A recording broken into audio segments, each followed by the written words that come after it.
Okay, good evening, everybody. Today, Target MRCPCH Clinical is back, and we are going to have 3 sessions today. We'll quickly have 3 sessions and wind it up today. We'll have 1 communication session, then 1 video session, and 1 clinical session. 1 clinical session followed by 1 video session. We have already some volunteers have come in the group. And one of the volunteers have not joined. So I'll start with another volunteer who have wanted to take the communication scenario. Okay. You're ready, Rabindra? You're ready?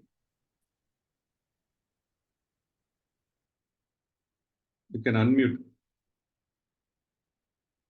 Yes, sir. I am ready, sir. Yeah. Okay. So I think you know the times, Dr. Rabindra, for communication. 8 minutes, sir. You will have 6, then 3 minutes, and then we'll have the feedback. So at 6 minutes, you'll be given a knock, and then you should wind up in 3 minutes. So totally you have 9 minutes, and then we'll have the feedback for that. Okay. Yes, sir. So your time starts now. And once 3 minutes is over, I'll display the scenario. Once 3 minutes is over, then we'll start your time for your communication. So you're sitting outside and this has been displayed to you. Your 3-minute time is started.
Sir, can I start now? Yeah, you're ready? Yes, sir. Sir. Halwa ma'am आपका favourite हलवा हलवा और paratha yummy. पापा आप मुझे खिलाएंगे Another meal. इजाजत है? पापा 1 minute Luckily, they got muted. Okay. So your time starts now. You enter the room and you have the role player and the examiner. You can start, Rabindra. Hi, good evening. Good evening. This is Dr. Robindra Bhuya. I am Yes. the pediatrician and neonatologist in charge in this unit. I think you are Mrs. Sarah. Yes, doctor. She is responding, and then I will. Yeah, you are. I am Mrs. Sarah, so I'll be responding to your questions. You can just keep asking to me. Yeah. Then you are you are on 23 weeks pregnancy, and you are going to deliver very soon. Yes. And at 23 weeks, this baby is very premature. Okay. Premature it is, and they will have some their brain will be immature, respiratory system will be immature. For brain imbalance, they can develop after delivery. Some respiratory control will be very much less, and respiratory system will be also immature. So they will develop some respiratory might develop some respiratory complaint. For that, we have to we might give some surfactant therapy, and that baby might require respiratory support in the form of bubble CPAP or any ventilatory support, and GART will be very much immature, and for that we will not start any feeding immediately after delivery. We will take some time to stabilize the baby. After gradually, when baby will be stabilized and hemodynamically stable, then we will start the feeding procedure, and we will gradually try to increase that procedure. And that if you want someone else from your family to come inside and take part this discussion, you can call also. There is no one, doctor. I am alone actually. I'm separated from my husband and I'm just alone. Okay, so sorry. Then for brain immaturity, they will be some. They can develop some intraventricular hemorrhage,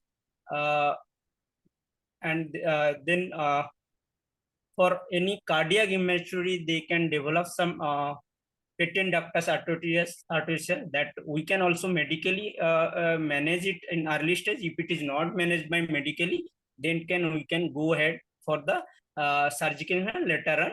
And initially, we will stabilize hemodynamically with medicine and other support. And you say that he is having he will have a heart problem, doctor. Do you think it is something serious? Yes, it is very something serious, even very serious condition. But we will try to help you, and we will try to provide all the support that baby need. And we are this setup has all the support system. We have take care of this type of baby earlier also, and this time also we will. We are very much hopeful, and we will give all the support, and gradually. You say hopeful, doctor. They say that I don't know. We don't have any preterms in the family, but they say that somebody on the labor room said, "Oh, the 23-weeker, it's going to be tough for the family and the mother." So, but you say it is okay. We can salvage. Oh, what do you think, doctor? Will happen to my baby? Will it have a good outcome? So it is very less weight and it's going to be very tough on us. What do you think? I'm really worried, doctor. Actually, they have said correctly. It is very tough for the parents and the family to for this kind of situation. But we will try our best, and we have all the supportive system, and we will do the regular follow-up and regular support, whatever the regular eye checkup to rule out any retinopathy of prematurity or any after initial stabilization, that baby can develop some developmental issues and some seizure disorder, or any some baby can also develop some learning disorder and other disorder like cerebral palsy they can develop. But there are few cases we have seen that they have minimal complication, but some complication will be there, and it might happen that your baby is developing that's most of the that also the possibility. But we can hope better outcome, and we can give the support, and we will go with that positive thinking that we will minimize all the complication whatever we will face on the process during NICU stay of this baby. 2 minutes more. And Okay, doctor, but nothing is getting into my mind, doctor. You have spoken so much. I don't think my partner is not here, and I have separated from my partner. And I'm feeling more pain now, doctor. I just want to lie down and what do you say, doctor? you lie down. If you have any, okay, ma'am, you can lie down, no problem. But if you have any contact number, or any near relative, or to whom you trust, we can talk to them, and we can discuss the case, and with them also. And whatever you you uh, like that, as per your choice, you can give. It is my contact number. You can give some my contact number to your near relative.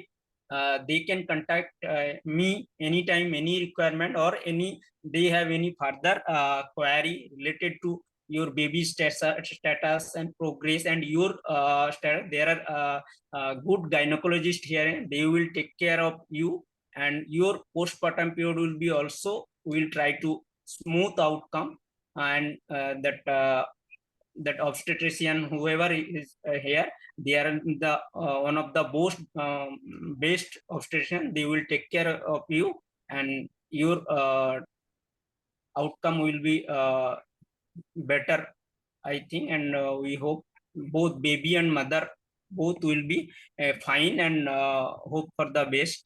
And thank you for your patience listening. And Can you I? want to ask any question, Yeah. you can ask. I just want to go to the labor room, doctor. Yes, man. Oh, no problem. I will call the uh, uh, nursing officer come and take the mother to labor room, and then I will discuss the case with my team members, and we will prepare my NICU team, and baby receiving team for Your the. time, sir. Okay. So was that okay? What is your introspection, Dr. Ravindra? I think you took for the first time. Some smooth and more information, and we should give to the mother. No, to be very honest, here you have to give the minimum information because she is in labor, she is in pain. Okay, so let me come to anything else. What all positive you think you did, and what all you should have improved? I think I should improve that communication skill, and I should I don't know exactly the rule in the person is they give the option for this, or termination of pregnancy or something like that. I don't know actually. UK, I have to study and find out the. I think they allow 23 years. My friends said they are there. 23 weeks pregnancy is they continue. This scenario can be in two ways. One is you are talking to the mother and you are just counseling her and addressing her concerns. So that is your task is to discuss with the Sarah and tell her about the survival and address her concerns regarding the baby, the future for the baby. That is one. Next, there are the same thing can be given as an ethical scenario. I can give it to somebody who can take it as an ethical scenario. We'll just discuss that. But coming to your marking, I'll go with the marking that they usually follow. For communication, the domains that for that they mark is information sharing and accuracy of information. For that, I can give you good marks. But the for a rapport and a communication style means you have to first introduce yourself. You introduced yourself, then you have to establish an rapport. Are you okay? She's in the labor room, and you you should ask her. Is it the right? Is it? Are you okay to talk to me? Is it okay for you to continue this conversation? Because she's in pain, so she must be ready to be in pain to talk to you during the pain, and then you should establish you clarify your role. I'm here to talk about your child's survival. I'm here to talk about the implications of this. And then you have to take a decision. The key point here is whether this child has to be resuscitated or not. You have to tell her the points, and then she will tell you whether she needs this child or not to be resuscitated or not.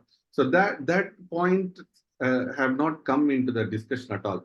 One. And then next one is you as soon as you start, you are alone here. Do you want anybody to be here? Your husband is there. Anybody is there outside. You want them to be with you. And if there is no one there, you call a chaperone. You call some nurse from the labor room.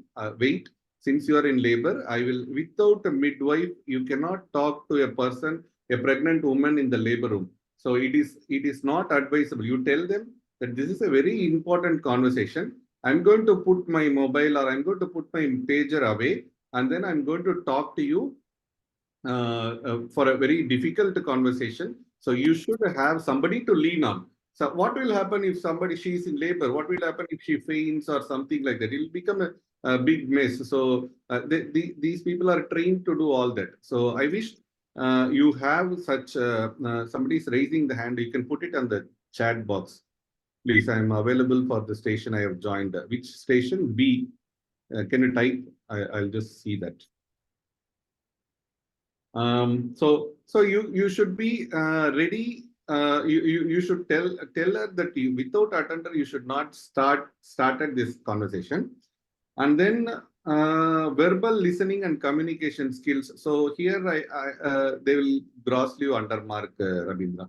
The problem is in the 8 minutes, 9 minutes station, you spoke for at least 8 minutes, and the role player spoke for just 1 minute. So it should be like this. The role player has to speak for at least 60% of the time, and we should be listening to them. So they will have verbal and listening communication skills. This is the 2 marks is given for this. So you should ask, are you okay? Am I? You cannot put it in a 3-minute, 4-minute sentence. Your child can have some brain problem. Your child can have some gut problem. Your child can have some lung problem, or your child can have some breathing problem. Long-term problems include problem for the eyes, problem for the ear. So this much only you can diverge. She is not in a mental scenario where she can take up even ROP, all those things. So so for that, you will be undermarked. And managing concerns and agreeing on the next step, because you didn't allow her to talk more. So you didn't know what are all their concerns. She had a lot of concerns. The role player will come up with 4 or 5 hidden agendas. So there will be 4 or 5 at least hidden agendas. So you should keep asking, what is your concern? What is your concern? Am I correct? Am I okay? Are you following me? Are you with me? So you keep asking in different terminologies, so different sentences, phrases, so that she'll be in the loop. So you should pass the mic. So that is the most important point. And Yes, sir. last one is unprofessional contact. So what she said, I am in pain. I want to lie down. So immediately you close this communication task. You tell you are in labor. So when she says in pain during labor, and this is a very difficult communication scenario. And if you say that, okay, you want this, you want that, I said pain, and then you kept talking, and at last again I said pain. I'm not able to continue. Then you said I will call somebody. No. So whenever she says pain, if an role player cries, you have to stop. If she has to, you ask her, do you want some water? You want some tissues? Somebody else is recording this, I think. So that's why the echo is coming. Okay. B has booked for the communication station earlier. Okay. We'll come to you, B. We will have this same scenario as you asked. Okay. So this is how this goes. So you just can't pour your all your thoughts here. We would have learned so many things in book, but this is not. This station is only for test your skill to counsel the role player for the task. So here we this is not a test of knowledge for us. So I think while preparing, it will come for you. So you need not address her ma'am. You can tell her Sarah, and then you need not tell about the best logician. We have a very good team. You can tell we have a very good team, and we will take care. So I think we should start preparing some phrases for the communication. You should write down some 50 to 60 phrases for each type of communication scenario, and then we should practice. And then you can put those phrases in between, so that we'll just skate through the scenarios. I hope you have understood, Rabindra. Yes, sir. Yes, sir. So, Understood. so the thing is, information sharing carries only 2 marks. So here there are so many other skills. You should have a communication style. You should have a verbal and listening communication skills. You should manage your concerns and agree on the next step, and you should not have any iota of unprofessional conduct, so that we will be undermarked for us. So I think this happens with everybody when they start preparing. You said you are going to appear for your November exam, so it's a long way for you. So this is going to be some eye opener for you, and I'm sure you will do well in the next upcoming sessions. Thank you. B, you are there. B. Yeah, yes, blessing. Yeah. How Blessing. do you address you? Blessing. Blessing. Okay. Blessing. Dr. Blessing. Okay. Yes. Okay. Blessing is correct. Both. Yeah. Okay. Okay. Yes. So, shall we take if you want to take this scenario in a different way, I'll give you in a different way. Well, okay. If you don't mind. If not, you can go ahead. Okay. So, what you are going to do is, you are going to talk to Dr. Sarah. Okay. Yeah. I'll just remove this screen so that you'll not be confused. Okay. You are going to talk to Dr. Sarah. Okay. Sarah is the first year resident. She is the first year resident, and she is little upset about you not resuscitating a 23-weeker. You just spoke to the mother, no? The mother said, I don't want resuscitation. You say the survival rates are not good. I don't want resuscitation. I just want some comfort care for my child. Okay. So this first year resident Dr. Sarah hears that, and she is very upset that you are not going to resuscitate and only give the child a comfort care. Okay. So you are going to counsel that first year resident about not resuscitation and the parent's choice, the mother's choice of not resuscitating that. Do you understand the question? Yes, but can you repeat that again? Yeah. Can I give you 3 minutes to assimilate? Yeah, can you repeat the last part of the question again? You are the last part of the. Can you repeat? Yes, the last part of the question. Last part of the question is the parents, especially the mother, does not want resuscitation. The mother wants only comfort care. The Dr. Sarah, that is, you are little upset. That resuscitation is not going to happen, and you want to know why you are not going to resuscitate a newborn, a 23-weeker. Okay. Okay. Yeah. So this is more a ethical scenario. I'm giving a clue. This is more a ethical scenario. Yeah. Yeah. Whenever you are ready, we'll start. I'll give you some 2 minutes. Yes, 2 minutes, please. Thank you.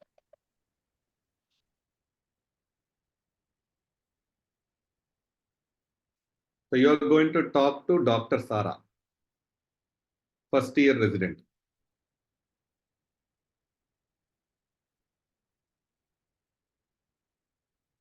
I hope everybody is following this because I'm not having the slide. I'm putting the same scenario in a different way. This is going to be an ethical scenario where Dr. B is going to talk to Dr. Sarah and counsel her regarding the ethical issues in not opting for resuscitation. The parents have not opted for resuscitation and they want comfort care. She's little upset about that.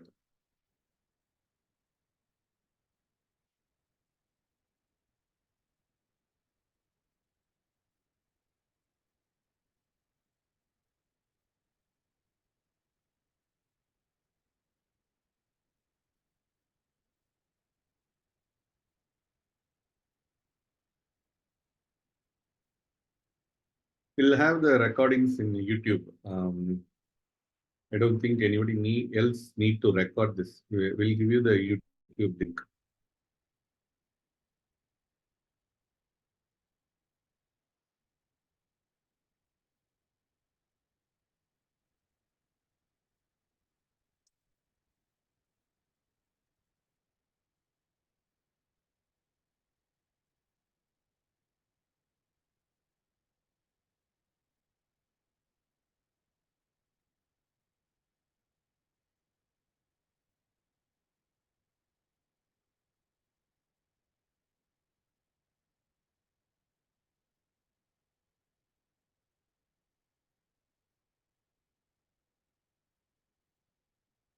Yeah, I can start. You can start. And just one more time, my apologies. Can you please tell your name? I'm not getting your name. Blessing, Dr. Blessing. Blessin. Blessing. Yeah. Yes. Okay. Yes. Okay. Yeah, your time starts now, Dr. Blessing. You enter the room. Okay. Yes, I entered the room and hello, Dr. Sarah. I am Dr. Blessing and I'm one of the doctors in Hello, the newborn unit. Yeah, I know you, doctor. Yes. Oh, that's good. Yes. So I'm here I understand you have some concerns about the baby. Sorry, I didn't get the name of the mother of the baby. What's the name of the mother and baby? The mother's name is Salma. Okay. Yes. So I understand you have some concerns and you're not very happy about some decisions about Salma and her decision about her baby. So I'm here to address those concerns. Is this a convenient place for us to have this conversation? Yeah. Okay. Yeah. And I hope you have been enjoying your rotation with us in this unit. Yes, so far, doctor, but I'm just upset about that baby that you are not going to go ahead with taking care of the baby. Yeah, I can understand. I know this is kind of difficult to assimilate.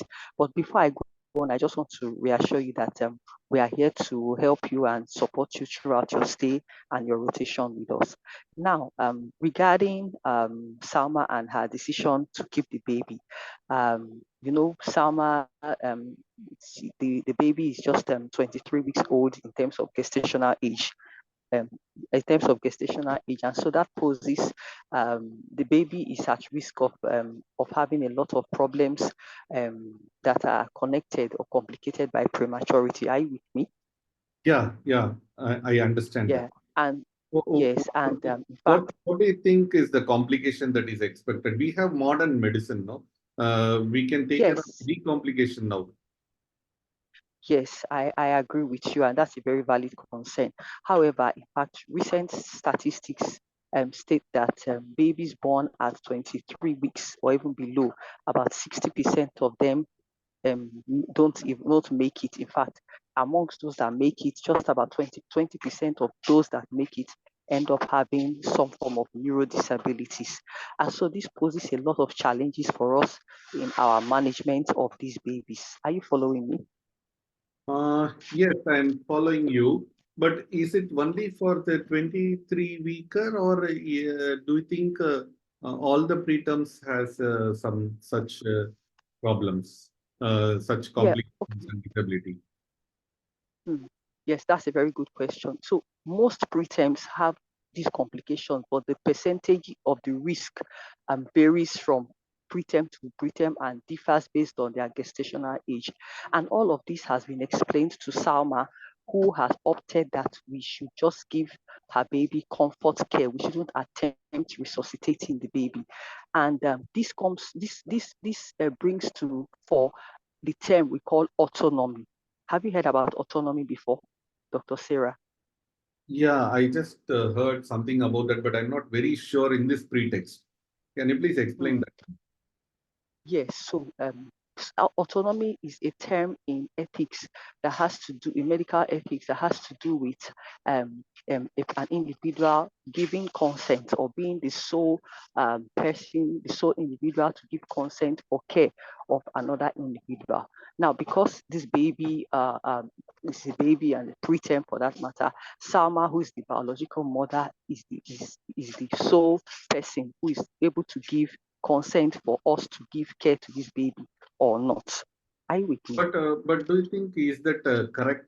How can a 23 weeker say yes or no? Yes, and that is why Salma, who is the mother, is the one that is able to give that decision. So that is where autonomy comes to play. Salma is the person, either Salma or her What if the partner. decision is bad? What if the decision is not correct? Okay, so that is where we now talk about other aspects of care of this baby. One of such is what we call beneficence. So in all of this, even while we put in consideration autonomy, we also want to take into consideration beneficence. Have you heard about beneficence before? Yeah, but as I already said, I could not understand in this pretext. Yeah, so in this pretext, beneficence means we want to do good. Now, doing good, we don't want to cause any problem for the baby. And that is why, even though some has opted that we do not resuscitate the baby, attempt any sort of resuscitation. However, we will give the baby every comfort care that this baby would require. We would not attempt to cause any pain for the baby. And that is where beneficence comes into play. We just want to do good for the baby. And also on the long run, in terms of the family, we don't want to cause them emotional pain or the psychological stress of having to of having repeated visits to the nursery, seeing their baby go through the care of being in the incubator and all that. Are you with me? Yes. Yes, and yeah.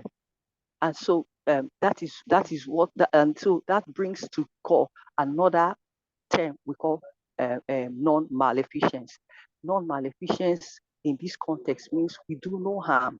So in as much as Salma has said we should not resuscitate her baby, we want to give comfort care, so we don't want to harm the baby any further.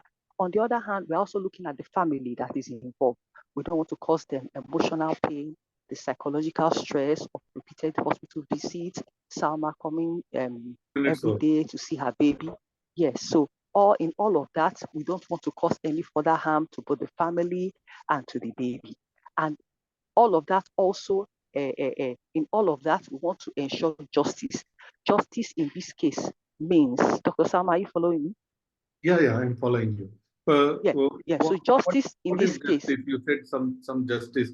I heard that word justice, but here, if you say justice, means you have to justify and save a baby. No?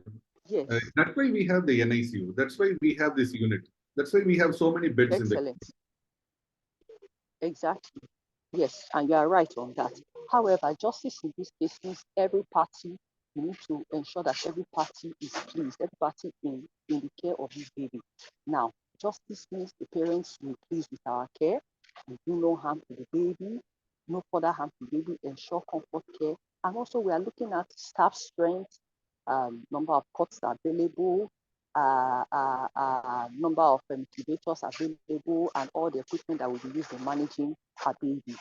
Perhaps there could be other preterms that may come during the course of our baby's management, who with gestational ages that are higher, that have higher chances of survival, that may need and require such spaces, who may need to take up such spaces.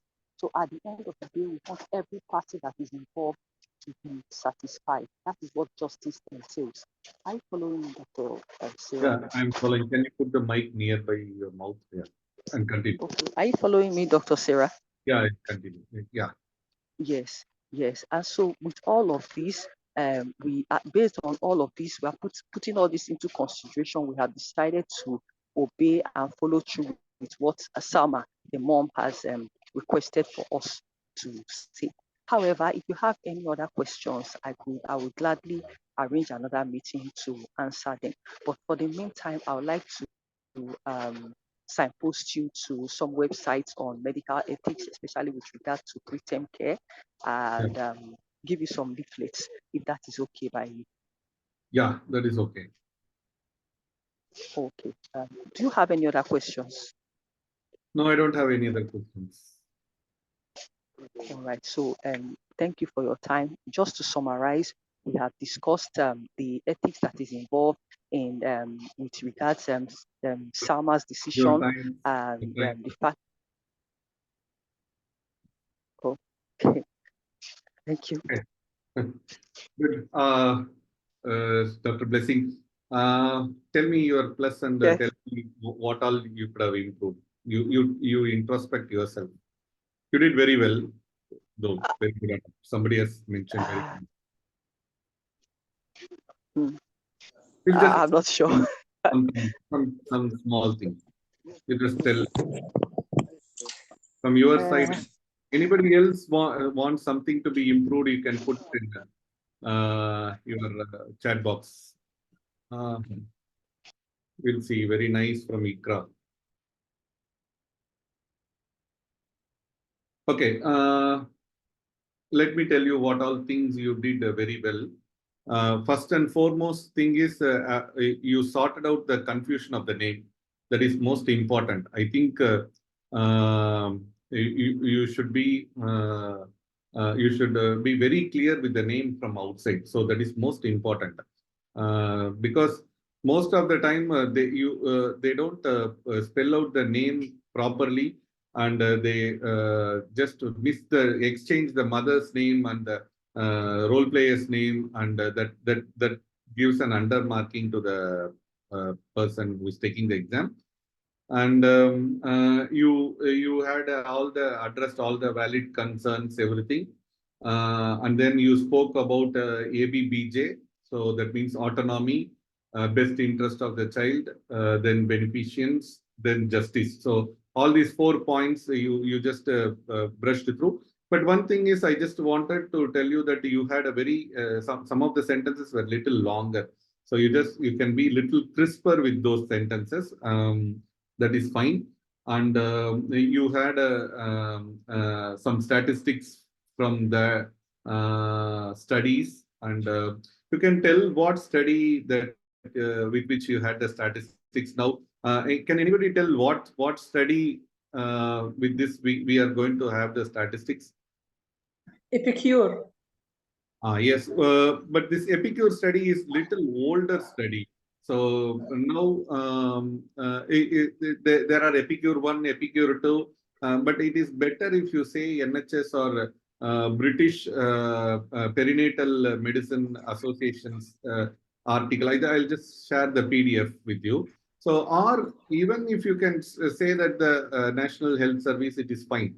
But it should be very clear. Even if you are not going to tell the percentage, you can tell the survival rates are less. Somebody has put BAPM guidelines, so that is correct. I'll share the BAPM guidelines in the group. So you can tell that the survival rate is less and the disability rate is more compared to normal children. If you don't know the statistics, if you are stuck with the statistics there, they don't want the statistics.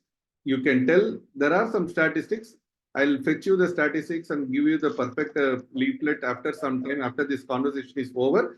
Then also it is fine. Okay. Don't tell any Okay. wrong statistic. So that is one point. So you did with that very well.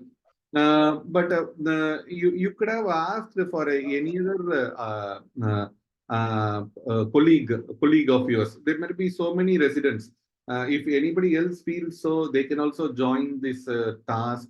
And then one thing you should have started is you should have asked him what do you know about ethics. So what is his idea about ethics? So if you know that would have been a better thing.